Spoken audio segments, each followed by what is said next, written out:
Hello, hello, hello, and welcome to my house. My name is Victoria Heeks Knight, and I am your host here on Hockey Talk. If you are new here, welcome. If you are returning audience member, welcome back. And as always, welcome to my house. Let's get started. All right, as I said, my name is Victoria Heeks Knight, and I am your host. There's been some changes to the channel, slight changes. Um, this wonderful mural that I designed myself and that I painted myself um, is what has changed the most. There's still some odds and ends that still need to be worked on, but don't worry, more to come. All right. So let's talk about playoff hockey. Woohoo! All right. So it's been a minute since I've posted and talked about the Canes and hockey and everything. So we'll get into my thoughts on the past four games. And I also want to talk a little bit about the NFL draft because that has happened and we saw what the Titans did with the first overall pick. As I have said in previous videos, I'm always curious to see what the Titans were going to do. So, let's get into a little bit of it. All right, so let's start with playoff hockey. Playoff hockey is beautiful and I have so much fun watching it. It's not your average hockey game. There's an intensity and a need and a thirst and a hunger to win. And I think that comes out whenever people play playoff hockey. So let's talk about it. So the first game of our of the Hurricanes playoffs games is against the New Jersey Devils. Now, there was the first game, if I recall correctly, was on Easter Sunday. And there was a lot of, speculation and a lot of laughing about the fact that it was divine intervention or something that one of the most religious players in the league was taking on the Devils on Easter Sunday. Now, that irony was not lost on anyone, myself included, and I thought it was kind of funny. Honestly, I also thought it was interesting that lined it up. The universe, the stars, the moon, whatever, the planets aligned just right for that to happen. And I thought it was, very, very, very interesting and entertaining to watch people speculate about that. Now, again, playoff hockey is own its own beast. So there were a lot of spicy moments in that first game, and there were quite a few penalties from the best of my recollection. And, as always, playoff hockey is spicy. Then there was game two. That one was, again, I felt like the Devils in that one really started pulling out more of the dirtier playing and um it looked a little bit more like headhunting was happening. I don't actually know if that's what was happening, but that's definitely what it looked like more and more in that particular game. Then in game three, first game in New Jersey, for lack of a better way of putting this, it was a bizarre game. Um, and here's why. The the officiating, the reffing, um, was very, very sporadic and very hypocritical in a lot of ways. So a lot of what I saw was they would call a bunch of stuff and then randomly just stop calling a bunch of stuff. And then they would start calling stuff and then randomly stop calling it. It it was like we're going to call everything for like 5 minutes and then oh no, that trip didn't happen or that cross check didn't happen. You know, there were things that I'm like, isn't that a penalty? And I'm not a ref. I am not a coach or an official or anything like that. I'm just a Carolina Hurricanes fan that is looking at a game and going, I have questions, I don't have answers. So, anyway. And then the next game was yesterday. Beautiful. Absolutely wonderful game to watch.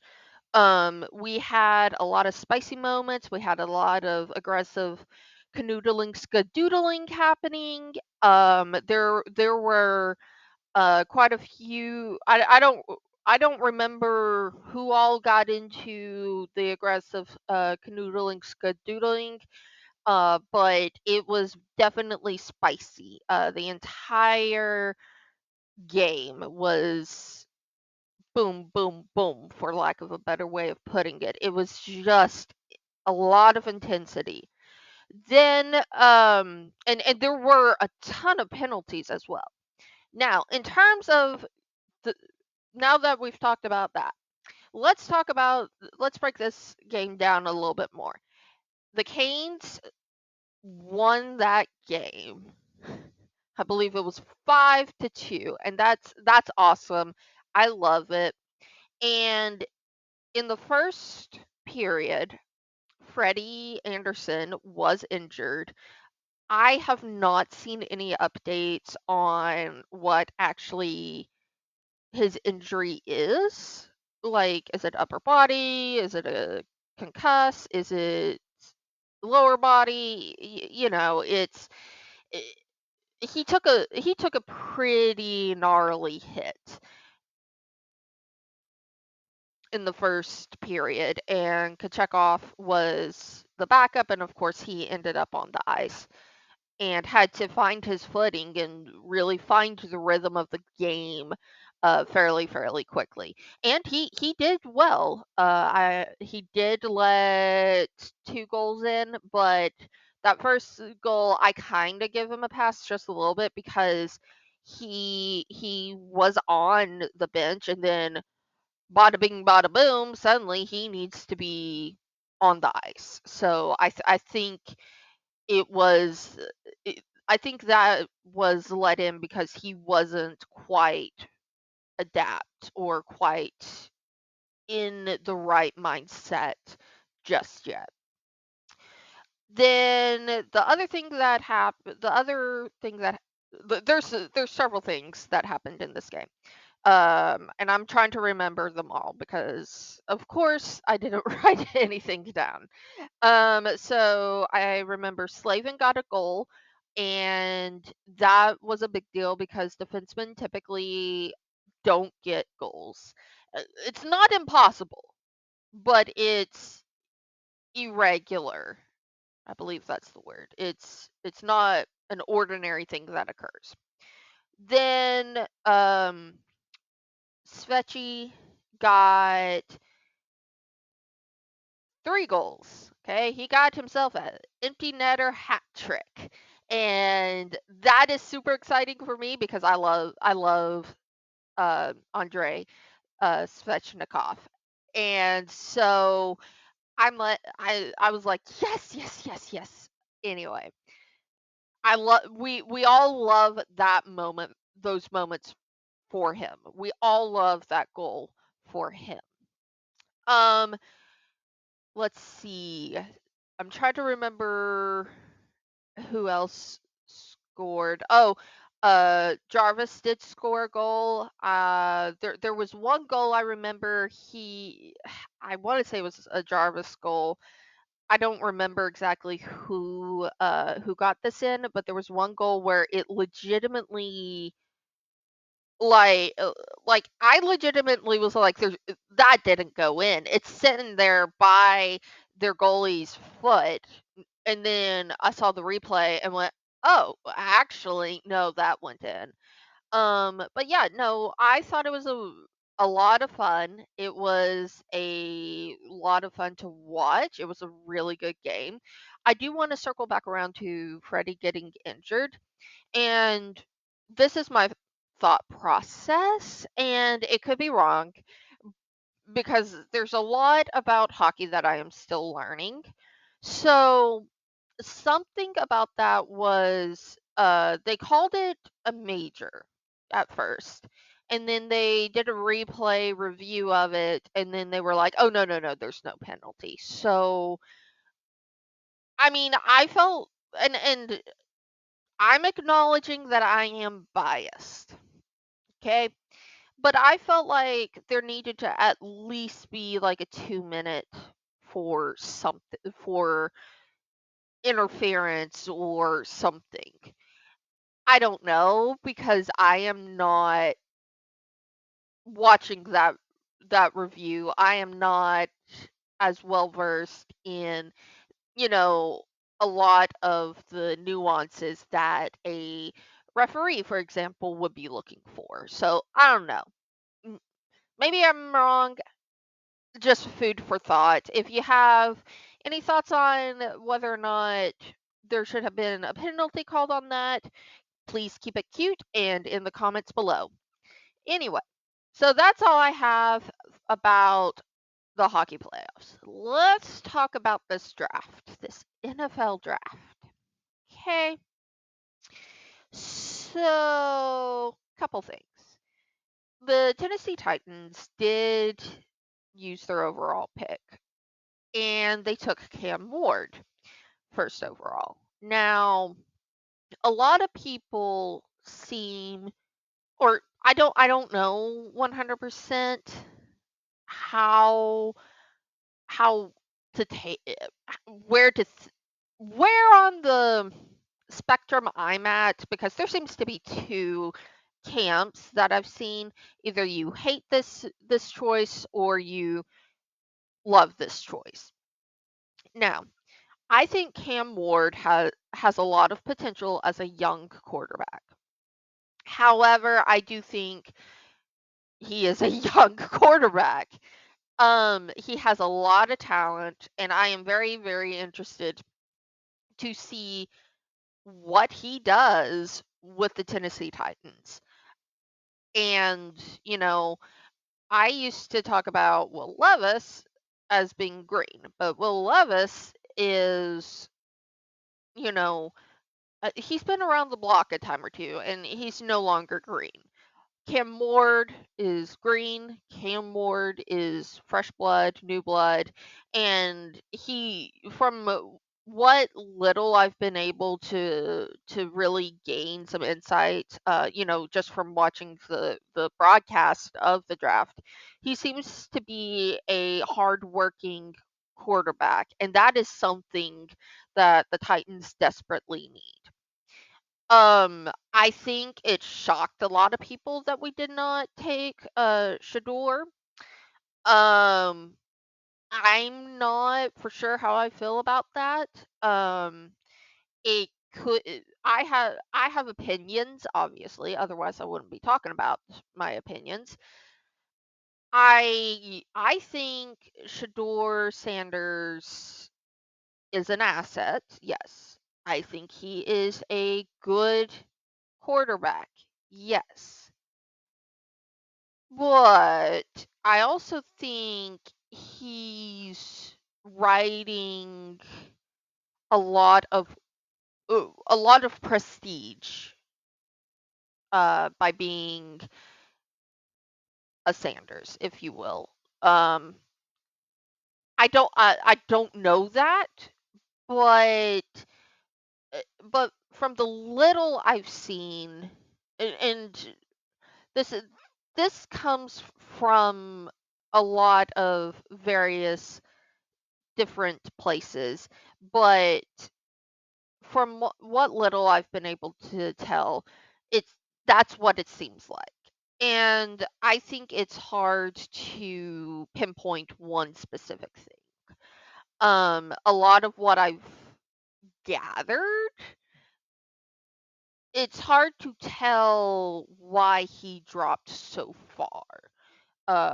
But he going into the draft, he was a top pick and he was expected to go in the first handful of rounds. And then I think he dropped to the fifth night of the draft or something. I don't remember. But I don't know. I really don't know how I feel about that.